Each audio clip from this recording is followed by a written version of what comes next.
प्रधानमंत्री मोदी ने राष्ट्र के नाम अपने संबोधन में गरीब कल्याण योजना को नवंबर तक बढ़ाने का ऐलान किया है। इसके तहत 80 करोड़ लोगों को 5 किलो अनाज और 1 किलो चना मुफ्त दिया जाएगा। इस योजना पर 90,000 करोड़ रुपए खर्च होंगे, ऐसा प्रधानमंत्री ने यहां पर आज कहा है। आज जो प्रधानमंत्री की यहां पर स्पीच थी उसका मेजर रीजन यही था। एक तो उन्होंने ये कहा कि कंटेनमेंट में और अनलॉक के बाद जिस तरह से लोगों ने लापरवाही बरती है उसकी वजह से हमने कोरोना वायरस के नंबर्स बढ़ते हुए देखे हैं, और दूसरी बात उन्होंने मॉनसून की करी कि ये समय किसानों के लिए यहां पर ज्यादा इंपॉर्टेंट है। और इसके अलावा जिस तरह से किसानों के अकाउंट्स में पैसे जमा हुए हैं और जो फ्री यहां पर अनाज दिया जाएगा बिलो पॉवर्टी लाइन पर, उस पर भी ऑफ कोर्स यहां पर पीएम ने बात की है। इस पर और बात करने के लिए हमारे साथ जुड़े हैं एग्री इकोनॉमिस्ट देवेंद्र शर्मा, लेकिन उससे पहले सुन लेते हैं कि प्रधानमंत्री ने आज क्या कहा। प्रधानमंत्री गरीब कल्याण अन्न योजना का विस्तार अब दिवाली और छठ पूजा तक यानी नवंबर महीने के आखिर तक कर दिया जाएगा। यानी 80 करोड़ लोगों को मुफ्त अनाज देने वाली ये योजना अब जुलाई, अगस्त, सितंबर, अक्टूबर, नवंबर में भी लागू रहेगी। सरकार द्वारा इन 5 महीनों के लिए 80 करोड़ से ज्यादा गरीब भाई बहनों को हर महीने परिवार के हर सदस्य को 5 किलो गेहूं या 5 किलो चावल मुफ्त मुहैया कराया जाएगा। और साथ ही प्रत्येक परिवार को हर महीने 1 किलो चना भी मुफ्त दिया जाएगा। साथियों, प्रधानमंत्री गरीब कल्याण अन्न योजना के इस विस्तार में 90,000 करोड़ रुपए से ज्यादा खर्च होंगे। प्रधानमंत्री कह रहे हैं कि 80 करोड़ लोगों को यहां पर 5 किलो गेहूं या चावल मुफ्त दिया जाएगा और इसके साथ साथ 1 किलो यहां पर दाल भी दी जाएगी। और ये जो योजना है इसको नवंबर के महीने तक यहां पर इसे जारी रखा जाएगा। प्रधानमंत्री ने यह भी कहा कि मॉनसून यहां पर शुरू हो चुका है और ये समय आपको ज़्यादा यहां पर एहतियात बरतने का है। और इसके अलावा किसानों के लिए ये क्लियरली एक बहुत इंपॉर्टेंट समय है जहां पर हमने बुआई की जो प्रक्रिया है वो शुरू होते हुए देखी है। हमारे साथ हैं एलकेपी सिक्योरिटीज के जतिन त्रिवेदी और पृथ्वी फिनमार्ट के मनोज कुमार जैन। मनोज, आपसे पहले जानना चाहेंगे और इससे पहले कि आपसे स्ट्रैटेजीज लें, आपका रिएक्शन क्या है जो प्रधानमंत्री ने कहा, क्योंकि काफी हद तक बुआई का इलाके के बारे में उन्होंने बात करी मॉनसून में, और जो ये फ्री अनाज देने की बात है जो कि 80 करोड़ भाई बहनों को जाएगा, जहां पर 5 किलो हम गेहूं चावल और 1 किलो दाल की बात कर रहे हैं। सबसे पहले तो ये जो वितरण है इसको लेके आप कैसे रिएक्ट करेंगे? अच्छा जी, बिल्कुल बहुत ही अच्छा एक कदम है, क्योंकि जिस तरह से लॉकडाउन में हमने देखा है कि काफ़ी सारे परिवारों के सामने यहाँ पे एक जो परेशानी खड़ी हुई थी, तो उसको ध्यान में रखते हुए सरकार ने ये कदम उठाया है। और जहाँ तक डिस्ट्रीब्यूशन का सवाल है, तो जो गवर्नमेंट के जो डिस्ट्रीब्यूशन सिस्टम है उसके थ्रू शायद ये वितरण किया जाएगा। जहाँ तक हम रिजर्व्स की बात करें तो हमारे पास जो फूड्स और फूड ग्रेन्स के और पल्सेस के पर्याप्त जो भंडार है, क्योंकि इस बार जो गेहूं का जो उत्पादन है वो भी रिकॉर्ड हुआ था और पल्सेस के उत्पादन में भी हमने बढ़त देखी थी। गवर्नमेंट ने नाफेड के थ्रू यहाँ पे चने की भी पर्याप्त खरीदी की थी और गेहूं की भी जो है खरीदी सरकारों की तरफ से अलग अलग राज्यों में की गई है। तो मेरा मानना है कि जो गवर्नमेंट के जो फूड रिजर्व्स है वो यहाँ पे यूज़ किए जाएंगे।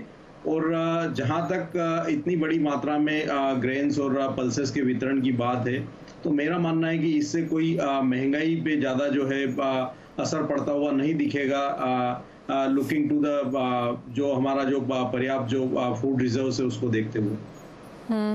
हमारे साथ देवेंद्र शर्मा जी अब यहाँ पर फोन लाइन पर हैं। देवेंद्र जी, आपने प्रधानमंत्री की जो स्पीच है वो सुनी होगी। 2-3 इंपॉर्टेंट चीजें वहां पर थी।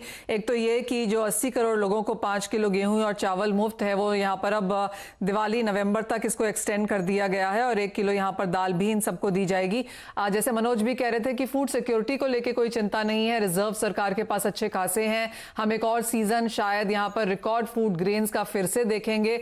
सबसे पहले तो आप इस वितरण को कैसे देखते हैं और आपके इनिशियल कमेंट्स क्या हैं? मुझे लगता है कि ये बहुत महत्वपूर्ण अनाउंसमेंट है प्राइम मिनिस्टर के द्वारा, क्योंकि जिस देश में इतने भंडार ओवरफ्लो कर रहे हो और साथ में हम जानते हैं कि भाई गरीब आदमी को कितनी दिक्कत है, इस समय क्राइसिस है, जो जैसे कि बहुत बार पहले भी कहा जा चुका है, स्पेशली उसके हाथ में पैसा नहीं है और वो ऑब्वियसली डिपेंडेंट है फूड के ऊपर। तो 2 क्राइसिस ना हो, एक कोविड का भी और एक हंगर का भी, मुझे लगता है कि उसको एड्रेस करने के लिए ये बहुत ही महत्वपूर्ण अनाउंसमेंट है, क्योंकि जिस देश में इतना अनाज उपलब्ध है उसको तो कम से कम इस चीज से डरने की जरूरत नहीं है कि हमारे देश में हंगर को हम एड्रेस नहीं कर पाते। देवेंद्र जी, जो वितरण की प्रक्रिया है, प्रतिक्रिया है रादर, उसको आप कैसे देखते हैं? क्योंकि ये पहली बार नहीं है कि हम इस तरह का वितरण यहाँ पर होता हुआ देख रहे हैं। जो अन्न योजना का विस्तार यहाँ पर प्रधानमंत्री ने किया है, तो जो डिस्ट्रीब्यूशन ऑन ग्राउंड है उसको लेकर क्या फीडबैक है? उसमें कई दिक्कतें आ रही हैं, इसमें कोई शक नहीं है। और मुझे लगता है कि सबसे ज्यादा महत्वपूर्ण बात यह है कि हम जैसा कि पहले अभी हो चुका है, अनाउंस किया है सरकार ने, थोड़ा ब्रेकेटली किया कि राशन कार्ड की जरूरत नहीं है और जो भी जिसको भी जरूरत है वो जाके अपना स्टॉक ले सकता है जो उसके ड्यू है।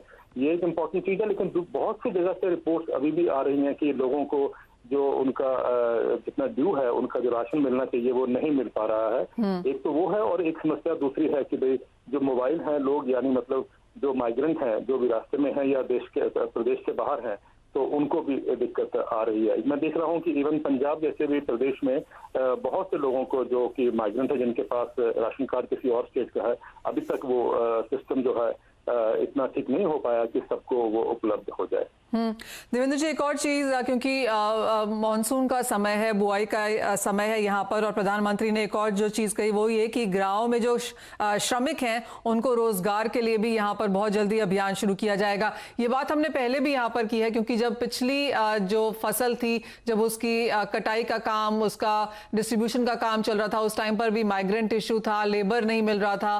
और अब भी जब यहाँ पर श्रमिकों को रोजगार देने की बात की जा रही है, तो आप कहेंगे कि बुआई के समय में शायद इतनी दिक्कतें नहीं आएंगी जो पिछले हार्वेस्ट के समय में आई थी?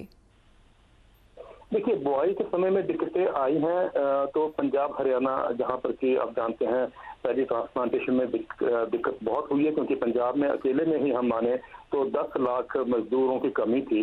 लेकिन ये है कि टेक्नोलॉजी का उपयोग करके, क्योंकि डायरेक्ट फीडिंग गवर्नमेंट ने प्रमोट किया, प्लस एक और भी होता है, हमें जानना बहुत जरूरी है कि चाहे वो डिमोनेटाइजेशन की स्टेज थी या आज भी जो हम क्राइसिस देख रहे हैं कि लेबर की शॉर्टेज है, किसान जो है वो आपको कभी इस पे डिसअपॉइंट नहीं करेगा, ना हार्वेस्टिंग पे ना सोइंग पे। ये मैंने हर बार कहा है। उसका कारण ये है कि फार्मर के लिए एक वही लाइवलीहुड का रास्ता है, तो उसको तो अपना पूरा एफर्ट लगाना ही है, चाहे वो अपने परिवार के सदस्यों को लगाए, चाहे वो अपने गांव के सदस्यों को, बिरादरी जो सिस्टम है उसको दोबारा रिवाइटलाइज करे। लेकिन जो भी हो, वो हमने देखा है पंजाब में हुआ, वो हरियाणा में हुआ, बाकी स्टेट्स में भी हुआ। बाकी स्टेट्स में थोड़े में एडवांटेज ये है कि लेबर अधिक भी हुई है कई कुछ स्टेट्स में, बिहार में, बंगाल में और ये छत्तीसगढ़ वगैरह में स्टेट्स में, ईस्टर्न यूपी में लेबर की उपलब्धि बड़ी भी है। लेकिन इस जो एग्रीकल्चरली एडवांस स्टेट्स है वहां पर क्योंकि एग्रीकल्चर की अवेलेबिलिटी कम थी, लेकिन उसके बावजूद भी किसानों ने अपना रोल अदा किया है। वो मैं हर बार ये समझने की हमें जरूरत है कि किसान के लिए, जब हम जानते हैं कि 2 हेक्टेयर से कम ज्यादातर किसान है, 86% से ज्यादा किसान की लैंड होल्डिंग इतनी है, तो उनके लिए वही एक लाइवलीहुड का रास्ता है, इसलिए वो उस पर कभी भी कॉम्प्रोमाइज नहीं करेंगे और ये हम पहले भी जानते हैं। देवेंद्र शर्मा जी, बहुत शुक्रिया हमारे साथ जुड़ने के लिए और वो इनिशियल रिएक्शंस पीएम की स्पीच पर देने के लिए। तो क्लियरली जो एग्री इकोनॉमिस्ट हैं वो इसको अपलॉड कर रहे हैं कि जो भी प्रधानमंत्री ने यहाँ पर कहा है वो काबिल तारीफ है। इस वक्त ज़रूरत है इस चीज़ की, क्योंकि कोविड की तरफ से इकोनॉमी पे तो इम्पैक्ट हमने आता हुआ देखा ही है, लेकिन एक हंगर एपिडेमिक यहाँ पर शुरुआत ना हो, उसकी यहाँ पर सरकार ने क्लियरली एक टेकिंग केयर करने की यहाँ पर कोशिश जरूर करी है। ऑन ग्राउंड ऑफ कोर्स यहाँ पर कुछ दिक्कतें हैं अभी भी, लेकिन ओवरऑल जो स्कीम्स हैं वो यहाँ पर काबिल तारीफ हैं। इसी के साथ यहाँ पर एक छोटे से ब्रेक के लिए रुकेंगे। जब लौटेंगे तो और कमोडिटीज के बारे में चर्चा करेंगे, दर्शकों को भी जोड़ेंगे हमारे साथ, देंगे उनके सवालों के जवाब। कमोडिटी कॉल में आपका स्वागत है। और जैसे हमने आपसे पहले भी कहा, हमारे साथ जुड़े हैं LKP सिक्योरिटीज के जतिन त्रिवेदी और पृथ्वी फिनमार्ट के मनोज कुमार जैन। आपकी टॉपिक्स लेने का अब यहाँ पर समय है। जतिन, आपसे पहले जानना चाहेंगे, नॉन एग्री स्पेस में कहां पर है यहाँ पर कमाई के मौके? Very good evening Manisha. Yes, non agree pack में आज जो है हमारी फोकस है नेचुरल गैस प्राइसेस के ऊपर। जिस तरह से कल प्राइसेस में एक अच्छी खासी अपटिक दिखाई है, एक रिवर्सल पैटर्न है हमें डेली चार्ट पर, तो यहाँ पर एक बाय पोजीशन जो है वो क्रिएट करके चल सकते हैं। 129 के आसपास के लेवल्स बहुत अच्छे लग रहे हैं हमें ट्रेड पर्सपेक्टिव से, तो वहाँ पर एंट्री लेना है 125 के स्टॉप लॉस के साथ, और टारगेट रखना है 138 का। दूसरी जो पिक है हमारी बेस मेटल के अंदर है। जिंक के प्राइसेस जो हमें लग रहा है कि कैचअप रैली करना शुरू कर रहे हैं on back of copper and निकल स्ट्रॉन्ग प्राइसेस। जिंक का प्राइसेस भी अच्छा खासा लग रहा है बढ़त के साथ ट्रेड करते हुए। माइनर डिप आती है तो तुरंत एंट्री लेनी है उसके अंदर भी। 164.50 के लेवल जो अच्छे लग रहे हैं हमें ट्रेडिंग पर्सपेक्टिव से। स्टॉप लॉस जो रखना है 163 के नीचे का रखना है, और टारगेट रख के चलना है 166 to 167 का। चलिए, दोनों खरीदारी की राय यहाँ पर है, नेचुरल गैस में भी और जिंक में भी। मनोज, आपकी टॉपिक्स कहाँ पर है एग्रीकल्चर स्पेस में? हमारी भी आज यहाँ दोनों खरीदारी की पिक रहेगी। एक पहली रहेगी कॉटन सीड ऑयल केक में। हमने यहाँ पे काफ़ी गिरावट जो है पिछले कुछ ट्रेडिंग सेशंस में देखा है, और वर्तमान में कमोडिटी अपने सपोर्ट्स लेवल 1920-1930 जोन के आसपास ट्रेड कर रही है। तो यहाँ 1922 के स्तरों पर खरीदारी करना चाहिए। 1985 तक का यहाँ पे लक्ष्य जो है देखने को मिल सकता है। 1884 का एक स्टॉप लॉस रखना चाहिए। दूसरी टॉपिक होगी मसाला कॉम्प्लेक्स में जीरा वायदा में। यहाँ 13,550 के स्तर मिले तो जुलाई वायदा में खरीदारी करें 13,900 तक के लक्ष्य के लिए। एक स्टॉप लॉस होगा 13,330 रुपए का। क्लियरली यहाँ पर उठापटक यहाँ देखने को मिली है एग्रीकल्चर स्पेस में, और जिस तरह से प्रधानमंत्री का आज यहाँ पर बयान आया है उसका भी असर यहाँ पर देखने को पड़ेगा। मनोज, आपको चने में अब यहाँ पर क्या लगता है? क्योंकि प्रधानमंत्री ने कहा कि 1 किलो चना भी यहाँ पर दिया जाएगा, और काफी बड़ी जनता है। ऑफ कोर्स पल्सेस का इस बार रकबा यहाँ पर बड़ा है, सरकार के पास बफर स्टॉक भी है, लेकिन इतनी ज्यादा तादाद में चना देने के लिए चना के भावों पर फिर क्या फर्क पड़ेगा? बिल्कुल, हमने एक इमीडिएट रिएक्शन कीमतों में आते हुए देखा भी था, और लगभग 4,160 से 4,200 तक 240 तक हमने कीमतें जाते हुए देखी जी। चने में एक पॉजिटिव मोमेंटम बना था, लेकिन कल जब खबरें निकल कर आई थी कि नाफेड की तरफ से 1 जुलाई से फिर बिकवाली शुरू होगी, उसके बाद हमने थोड़ा दबाव आते हुए देखा था। लेकिन हमारा मानना है कि यहाँ पे जो मोमेंटम है चने का वो अभी भी पॉजिटिव ही बना रह सकता है, क्योंकि जब इतनी बड़ी मात्रा में डिस्ट्रीब्यूशन होगा गवर्नमेंट की तरफ से, और अभी भी यहाँ पे डिमांड जो है वो बनी रहेगी looking to the festival season, तो मेरा मानना है कि यहाँ ज्यादा गिरावट का अंदेशा नहीं है। 4,240 के ऊपर अगर कीमतें सस्टेन होगी तो फिर एक बार 4,350 4,400 तक के स्तर जो शॉर्ट टर्म में फिर देखने को मिल सकते हैं। चलिए, अच्छी खासी बढ़त की उम्मीद यहाँ पर चने में। एक तो मांग बारिशों में बढ़ के आएगी, और दूसरा जिस तरह से प्रधानमंत्री ने कहा कि 1 किलो चना भी यहाँ पर बांटा जाएगा नवंबर तक 80 करोड़ फैमिलीज में, तो उसका फायदा भी यहाँ पर चने के प्राइसेस में रह सकता है। अब समय हो चला है जब हम अपने दर्शकों को अपने साथ जोड़ते हैं, और हमारे पास एक पहला SMS आया है राहुल गुप्ता जी का दिल्ली से। जतिन, इन्होंने कच्चे तेल के एक लॉट में बिकवाली करी है 2,819 के लेवल्स पे, इन्हें क्या करना चाहिए? हाल फिलहाल तो क्रूड के प्राइसेस जो है कहीं ना कहीं एक रेंज बाउंड कारोबार कर रहे हैं आज के दिन में, तो एक स्ट्रिक्ट स्टॉप लॉस उनको देना चाहूंगा मैं 3030 के ऊपर अगर प्राइसेस निकल जाएंगे तो एक अच्छी खासी मोमेंटम जो पिकअप कर सकती है ट्रेडिंग पर्सपेक्टिव से। तो अगर ट्रेडिंग के लिहाज से लिया है तो definitely strict stop loss follow कीजिए, और डाउन साइड में अगर 2930 के आसपास के लेवल्स मिल जाते हैं तो एग्जिट भी कर लीजिए, बिकॉज ओवरऑल पोजीशन जो अभी फिलहाल पॉजिटिव लग रही है क्रूड की। तो बिकवाली करके आपने ठीक काम किया है, लेकिन अभी आपके लेवल्स के बहुत ऊपर है यहाँ पर कच्चा तेल। लेवल्स आपको यहाँ पर आगे जाके वॉच करने होंगे। हमारे साथ अब दिव्यांक अग्रवाल मुरादाबाद से फोन लाइन पर जुड़े हैं। दिव्यांक, नमस्कार, क्या है आपका सवाल?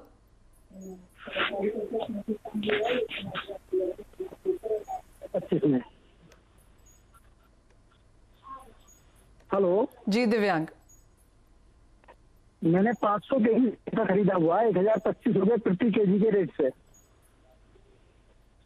अब इसमें क्या रेट रहने वाले हैं इसके?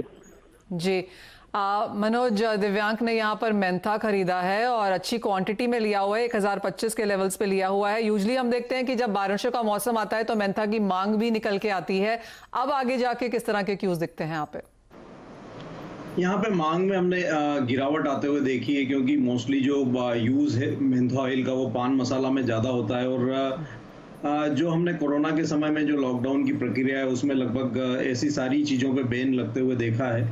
हालांकि अभी अनलॉक 1 में भी जो हमने इन सब चीज़ों पे प्रतिबंध ही देखा था, आगे यहाँ पे अनलॉक 2 में भी जो है अभी भी इन चीज़ों के ऊपर प्रतिबंध हटा नहीं है गवर्नमेंट की तरफ से। तो जब तक यहाँ पे इनका कंजम्पशन वापस स्टार्ट नहीं होता है, बड़े अपमूव की गुंजाइश कम लगती है। मेरा मानना है कि यहाँ पे एक दायरे का ही ट्रेड देखने को मिलेगा। ऊपर में कीमतें अगर 1050 1060 के आसपास आती है तो वहाँ पे निकलने की रणनीति रखना चाहिए। ओके, यानी कि अगर आपको ऊपर के लेवल्स मिलते हैं तो यहाँ पर निकल जाना चाहिए। और सिंथेटिक मेंथा भी एक और प्रोडक्ट है जिसकी वजह से भी यहाँ पर हमने मेंथा की मांग में कुछ गिरावट आते हुए देखी है। यूजुअली कफ सिरप्स वगैरह में भी मेंथा यूज किया जाता है, लेकिन वो मांग भी अभी बहुत ज्यादा बड़ी नहीं निकली है, उसके ऊपर भी एक बार नजर रखनी होगी। हमारे पास एक और मैसेज है दीपक अग्रवाल जी का मालेगांव से। कपास खली में 4 लॉट्स में इन्होंने बिकवाली करी है मनोज जी 2080 के लेवल्स पे, इनको क्या करना चाहिए? बिल्कुल, अभी इनके इस तरह से काफी नीचे कमोडिटी ट्रेड कर रही है और 1920 यहाँ पे एक स्ट्रॉन्ग सपोर्ट है कपास खली के लिए। तो यहाँ पे मुनाफा वसूली इनको कर लेना चाहिए। एटलीस्ट 50% पोजीशन में मुनाफा वसूली कर लें और 1920 के आसपास कीमतें आए तो वहाँ पे शॉर्ट की पोजीशन से एक बार पूरी तरह एग्जिट कर लेना चाहिए। हमारे साथ एक और दर्शक जुड़े हैं, राजेश खन्ना जी दिल्ली से। राजेश नमस्कार, क्या है आपका सवाल? 5 पे आप कितना आप बेच के एक लॉट आपने बिकवाली करी है 455 के लेवल्स पे राजेश जी। और मैम आगे क्या करना है? पिछले 2-3 दिनों से लगातार हमने यहाँ पर कॉपर के भावों में बढ़त आते हुए देखी है। इस क्वार्टर की अगर हम बात करें तो 21% की तेजी कॉपर के भावों में देखने को मिली है।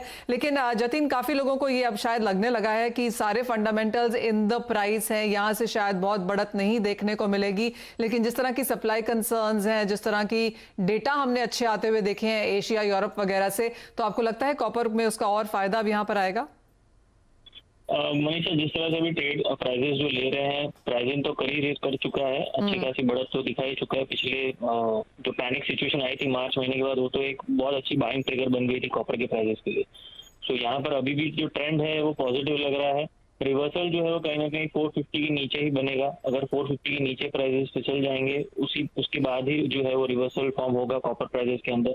तो जब तक ये 450 के ऊपर है तब तक पोजिशनली तो उसकी ग्रोथ जो अच्छी लग रही है। सो बाइंग मोमेंटम ही है यहाँ पर। पोजीशन हेज करके चलना चाहिए, मैं ये सलाह करूंगा। अगर शॉर्ट साइड में है ट्रेड तो या तो पोजीशन हेज करके चलिए या तो स्टिक स्टॉप लॉस मेंटेन कीजिए 465 का, क्योंकि अगर प्राइजेस जो यहाँ से अगर और एस्केलेट करते हैं 465 के ऊपर एक डेली क्लोजिंग बेसिस पर, तो उसका नेक्स्ट लेवल और जो नेक्स्ट हर्डल है वो कहीं ना कहीं 475 टू 480 का दिखाता है। हाँ, यानी कि 450 नीचे में एक बहुत स्ट्रिक्ट सपोर्ट लेवल है, और लेकिन ऊपर में यहाँ पर बहुत ज़्यादा रिवॉर्ड रेशियो यहाँ पर बनती हुई नजर आ रही है। तो करीबन 10 रुपए नीचे लेकिन 20 रुपए ऊपर तक भी यहाँ पर कॉपर ट्रेड कर सकता है। हमारे साथ सुंदर सिंह जी हैं जलंधर से। अब सुंदर जी नमस्कार, क्या है आपका सवाल? नमस्कार मैम जी। हल्दी है 5503 पे, 3 लॉट है। 3 लॉट हल्दी है 5503 पे सुंदर सिंह जी की। मनोज, क्या राय देंगे इन्हें आप? एक लॉट में तो वर्तमान स्तरों पर मुनाफा वसूली कर लेना चाहिए और बाकी की पोजीशन में अपनी कॉस्ट का स्टॉप लॉस लगाएं। 5850 एक यहाँ पे इमीडिएट रेजिस्टेंस है। अगर उसके ऊपर कीमतें निकलती है तो मेरा मानना है कि 6000 तक के स्तर हल्दी में देखने को मिल सकते हैं। 5850 के ब्रेकआउट का वेट करें और उसके ऊपर अगर कीमतें निकलती है तो 6000 तक के भाव के लिए इंतजार कर सकते हैं और वहां पे फिर पूरी मुनाफा वसूली की रणनीति रखना चाहिए। चलिए सुंदर सिंह जी, आप अच्छे खासे मुनाफे में हैं, लेकिन जैसे मनोज कह रहे हैं कि यहाँ से भी बढ़त देखने को मिल सकती है। फसल कम है, मांग अच्छी है और काफी लोग अब हल्दी दूध पीने लगे हैं, तो एज एन इम्यूनिटी भी यहाँ पर हल्दी की मांग काफी जोरदार चढ़ने लगी है। हमारे साथ एक और मैसेज है रमेश जी का जोधपुर से। नेचुरल गैस में ये खरीदारी करना चाहते हैं। जतिन जानना चाहते हैं कि जो ये टर्न अराउंड है ये टिकेगा, क्या खरीद लेंगे? एज ऑफ नाउ तो दिख रहा है मनीषा जी कि बैटरी गैस प्राइसेस जो सपोर्ट लेते हुए दिखे हैं। और अगर हम ब्रॉड व्यू भी ले लें उसके अंदर तो जनवरी मंथ से लेकर अब तक 6 महीने के अंदर नेचुरल गैस प्राइसेस ने ब्रॉडली 120, 100, 110 के रेंज में एक स्ट्रॉन्ग सपोर्ट हमेशा लिया हुआ है पिछले 6 महीने से, और अपसाइड जो पोटेंशियल है वो कहीं ना कहीं 145 टू 150 का कैप है। सो ब्रॉड व्यू यही लेकर चलना चाहिए कि जब तक प्राइसेस 110 के ऊपर ट्रेड कर रहे हैं डेली क्लोजिंग बेसिस पर, तब तक एक शॉर्ट कवरिंग रैलीज भी देखने मिल सकती है। लेकिन अपसाइड जो पोटेंशियल 150 के आसपास कैप्ड है, 150 के ऊपर अगर प्राइसेस क्लोजिंग बेसिस पर ट्रेड करना शुरू कर देंगे तो उसके बाद सेकंड लेग ऑफ रैली भी शुरू हो सकती है उसके अंदर। यानी 110 150 के बीच में यहाँ पर कारोबार रह सकता है। 10% की बढ़त हमने कल यहाँ पर आते हुए देखी है। क्लियरली काफी वॉलेटाइल कमोडिटी है, तो थोड़ा सा कॉशियसली यहाँ पर ट्रेड करने की जरूरत है। लेकिन इसी के साथ जतिन और मनोज जी, बहुत शुक्रिया हमारे साथ जुड़ने के लिए और अभी इन सभी दर्शकों की जो स्ट्रैटेजीज हैं वो बनाने में मदद करने के लिए। इसी के साथ मुझे भी दीजिए इजाजत। आप देखते रहिए CNBC आवाज।